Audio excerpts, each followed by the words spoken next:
Here's what Baldy had to say about that defensive line. He joined us moments ago. Here's Brian Baldinger on the Niners defensive line. Well, I mean, it's a good question, Joe, because they got dominated up front. I mean, Darisaw, O'Neal, Dalton Risner has been there for, I don't know, a fortnight right now. They handled him. I've seen very little from Hargrave. Nick Bosa right now is strictly a power rusher, and his power moves are not winning quickly in the pass game. I mean, for Kirk Cousins to drop back 45 times, not get taken down once. Now, Kirk's got some, he's got a little bit of just moxie to him about how to maneuver in the pocket. He's pretty good like that, but I mean, not to take him down one time. Right. I mean, I can't imagine a worse flight home for the 49ers defensive line, however long that is from Minneapolis, to go home and not get Kirk Cousins to the ground one time. It's almost impossible to think about.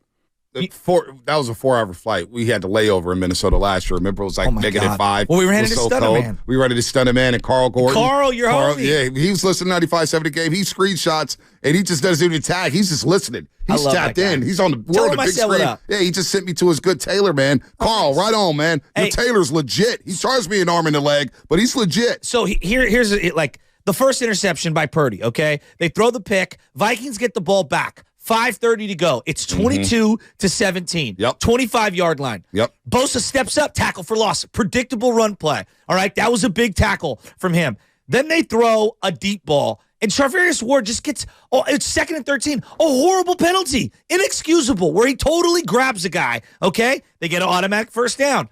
And then they try to dial up the blitz. Kirk Cousins, beautiful feel for the blitz coming, dime little pass. Okay, now it's 2nd and 2. Akers gets the first down.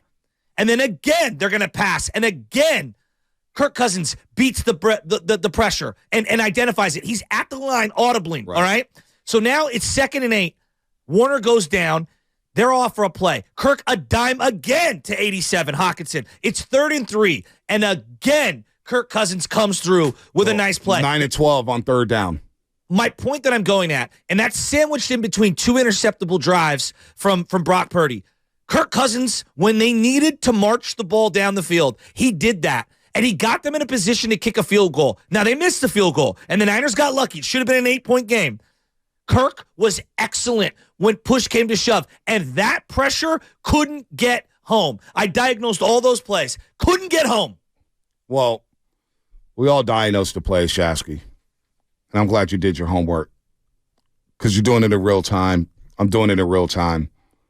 And you don't even need to write notes down to know that Kirk Cousins did not need to wash his uniform last night. 0. He threw the ball 45 times, didn't get sacked one time. 35 and 45. And as that game is playing out, I'm thinking to myself, this is a nightmare for me. Why? I've been very critical of Kirk Cousins. I'm not a Kirk Cousins fan. I'm really not. The quarterback doc, I was not impressed. Really? I told you my biggest takeaway was Patrick Mahomes. I just walked into the studio, the green room, and all the sales staff's there, and one of the ladies is like, I love Kirk Cousins from the quarterback doc. I don't. I thought he was soft. I thought it was soft. Okay, he takes hits. Every quarterback takes hits. They're all tough guys in the NFL. You have to be tough to be in that game. I owe him an apology. And then Mike Florido joined us a couple weeks ago, said the guy doesn't study on Tuesdays. You know, I'm with that. I don't need my quarterback to not study on Tuesdays. But that was my worst nightmare. Is for Kirk Cousins, who was 2-10 on Monday Night Football, to light up my Niners in front of a coach who's said nothing but compliments and praised this guy for years and years and years. And he lit him up in front of Shanahan while Brock Purdy throws 2 interceptions in the fourth quarter. In a one-score game. It wasn't like the Vikings. Listen, the Vikings scored 6 points in the second half. Yeah, it was tough to stop. They scored 6 points in the second half. Yeah. You can't beat this team. You can't beat this team, and you still had Christian McCaffrey. Hell, I thought they could beat him without Christian McCaffrey. Well, if Christian McCaffrey doesn't play yesterday, you get blown. The offense might not score 10 points. Yeah, and that's a problem. Yeah, I'm with you. We found out Christian McCaffrey's the most important player on this offense, not Brock Purdy. He threw 2 picks. 2 picks in the fourth quarter. I mean, how long is that going to go along? Well, and that's 3 interceptions in the last 2 games for Brock Purdy. And for the second straight week, the first pass on the final drive should have been interception. Yeah, no throw. So we could say whatever we want about, bad pass. This guy got – Harrison almost jumped the route, and ran the Kittle route on the first pass of the final drive. Purdy's gotten away with a couple. Yes. So like the true great quarterbacks, what really separates them, like, can you do it without playmakers? So when everyone in the stadium knows you have to drop back and throw, can you still sling that thing? Yep. So we have no question when it comes to Mahomes. No. So just throw him to the side. Right. I think there's a lot of questions on Purdy. He's still a very good player. I still think he's the best player on the team. Still a lot of question marks. But like now it has been back-to-back weeks where they have given him the ball, and they gave it to him twice with opportunities to get touchdowns. And he threw interceptions. Ask Baldy. What's up with Ayuk? He goes, I don't know why they didn't throw to Ayuk in the second half. I don't know. He was dominating in the first half. One target in the second half. How does Ray get 2 balls on the final drive and Ayuk 0? Ayuk got 1 target in the second half. Why does this go on with the Shanahan offense? Last week, it was Kittle getting 2 targets in a 1-score game, 1 catch, 1 yard. And now Ayuk has 5 catches on 5 targets in the first half. He gets 1 target in the second half? Just 1? Here's the conundrum with Purdy, though, that I think needs to be examined. We all acknowledge he gave them their best chance to win a Super Bowl this year, right? Like, to start off with, everyone acknowledged that. They went with him because he was better than Jimmy. Like, I think he is. I think he's better than Jimmy, period. I think he's better than him. But part of why we signed up for Brock Purdy was this was Super Bowl now with no growing pains. And you're seeing some of the growing pains. And or maybe maybe the book is out on him, and maybe the league is catching up to Purdy. Is that a possibility? I'm not ready to go They that know far. They know he loves the slant and in routes, so they know Shanahan loves it. There was not too many throws outside the numbers. You think he's getting exposed? No, I don't think. I don't know what's going on, but we're going to find out the next 2 weeks. Would you agree that we going to couldn't find stomach out. growing pains? That's why he's quarterbacking. Well, you know what? I don't have time for growing pains. Well, that's what's happening. And if growing pains continue, there's a backup quarterback on this roster who's looking for another chance. Oh, God. We are a game or 2 away from bringing up the SD. You know what SD is? San Diego? It's Sam Darnold. Oh. It's Sam Darnold. I thought it meant Bob We're Melvin. a couple games away. Trust me on this. Darnold? Trust me on this. You can't go, what was it, 5 of 11, 5 of 13 in the fourth quarter for 2 interceptions to win a football game? Back-to-back weeks. Back-to-back weeks? Yeah. All right. And then you got Cincinnati.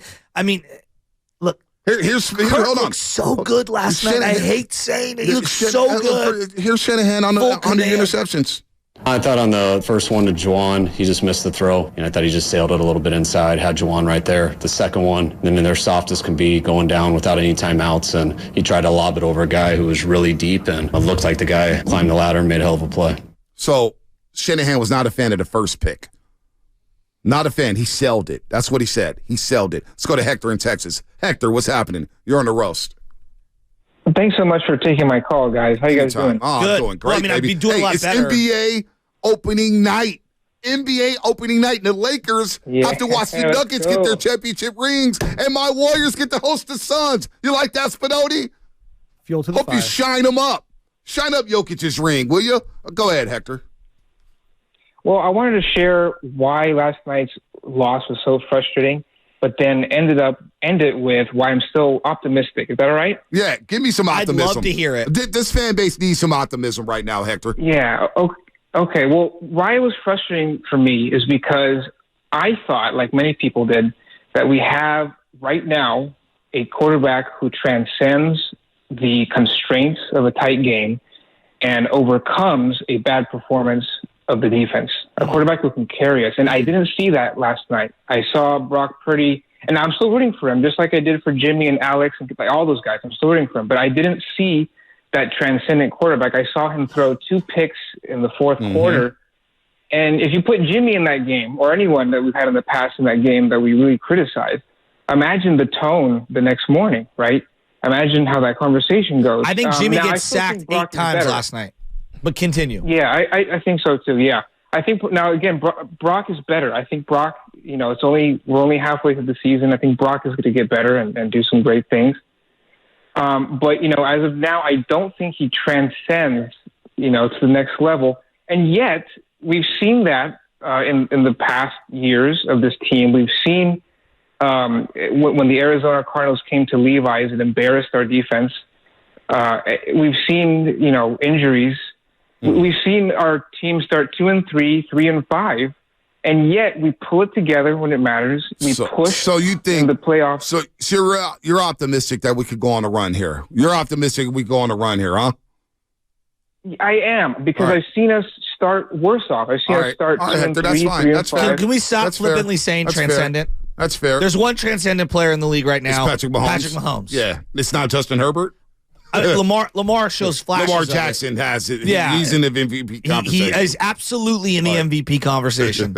Judging from the calls today, it almost feels like Brock's kind of getting a pass for having it feels like from a lot of the callers today, Brock Purdy is not really getting help. Well, he has played brilliant. He had two fourth quarter picks yesterday. He lost them the game. So Jimmy would have gotten crushed for this. Yeah, because Jimmy played great. He would have gotten destroyed today. Jimmy played great first 3 quarters of Super Bowl 54. Missed one throw. And this was against a Vikings defense that doesn't compare to that Chiefs defense. This Vikings defense that blitzes 58% of the time had a bunch of nobodies. Yeah. But doesn't the fact that the kid's only making like $850,000, does that even calculate into your Jimmy frustrations? What? Absolutely not. You're the quarterback. Well, I'm frustrated that money the be D-line damned. makes Are as much you as thinking about contracts during the football game? No. When you're watching the game, are you thinking about contracts, Shasky? No, but that's part of the value baked into Brock Purdy. I said it. Yeah. Multiple people in the station said it. The MVP odds, Purdy was number 1 in MVP odds. Well, I know for me, part of why I killed Jimmy was because he made $28 million a year. Nah, I didn't kill Jimmy for that. I always said, is he $28 million better than player X? Remember, I would do that equation, but I get what you're saying. It doesn't. I'm not thinking Purdy throws a pick. No, listen, he's only making $1 million. It's not his fault. Purdy, I'm not thinking that though. Purdy is not getting a pass from me. You threw 2 picks in the fourth quarter of a 1-score game. Go win that football game. Well, and against Cleveland, I'm gonna put it on Purdy again. I know Jake Moody missed a 41-yard field goal, but one thing we didn't dissect enough was Brock Purdy letting the clock elapse. You're a leader of the team. Yeah. Why are we spiking it? Go get some more yards. You actually threw it behind Juwan Jennings there. Oh, you know what? What about the multiple delay of game penalties yesterday? Exactly. 2 straight weeks. And then you burn a timeout on the first drive. That, to me, is on the play caller and the quarterback, period. Brock doesn't get a pass. And you know what? That's 3 weeks in a row now. You know what? Cincinnati's coming to town. Do not struggle against the Bengals going into the bye week. It could be a long 2 weeks around these parts. Let's go to Fremont. I need to hear from my therapist. I need to hear from my life coach. Dr. Melfi? Nah, it's Juice in Fremont. Good morning, Juice. Okay. What's up, my brothers? As the third unofficial host of the Morning Roast, there's some things I have to speak upon. Every time I make my calls, I have my families and friends. They want to question my loyalty, always saying I'm negative Nancy, I'm a hater. But you know what? I'm a realist. You see, you guys know we come from that old school fan base. We don't celebrate week 5 after beating the Cowgirls or just happy just to go to the NFC Championship. The goal has always been under the great late Bill Walsh. It's win the freaking Super Bowl or bust. What did I say last week? What did I say? I had concerns. And there were issues on this team that needed to be addressed. And if they weren't addressed, we're not going to talk about Super Bowl this year. I understand last week this team had, this team scored 17 points against the Browns. But how did Garrett and Minshew and the Colts score 38 against the freaking Browns? A backup to the backup. So explain me that. How did Kirk Cousins with a WR and a WR7 put up more points on a team than the Niners, who had a better tight end, a better running back, and good enough receivers, and put up 17 freaking points? And the D-line, the $1 billion D-line. Last night, they were so freaking bad that you could have put DeMarcus Cousins, the NBA basketball player, as a quarterback, and he would have thrown over freaking 300 yards. In a world where we spend money on things that we feel that we need to get good value on houses, cars, and stock. If the D-line was a stock, right? You spend money on this Bitcoin, where's the return? Where's the value? And the O-line, did I not say if this team didn't improve, this team would not go anywhere? The Vikings D were ranked in the middle of the pack. Yep. Yet their defense did enough to rattle this O-line, which made Purdy through 2 interceptions and felt uncomfortable. And lastly, my favorite Valentine, Cal Shanahan. The last 2 freaking weeks, the Niners played against 2 offenses. All right, explain me this. They're better than the Browns at the left tackle, tight end, running back, and probably decent in the receiver. Yet Coach Stefanski and O'Connell were able to coach more with their offense with less to beat the Niners. So I don't know what I'm more scared of. Our defense not be able to stop subpar offenses and let people like P.J. Walker beat you, or our freaking offense can score against a Vikings defense that was okay with nobody on the team. If you don't like this call, you Niner fans, I want to quote the great Bill Walsh, right? Because here's somebody that knows something. He says, winners act like winners before they are winners. Not at 5-0, not to get into the damn division game or the NFC Championship. And so far under this regime, I haven't seen a winning formula. Peace.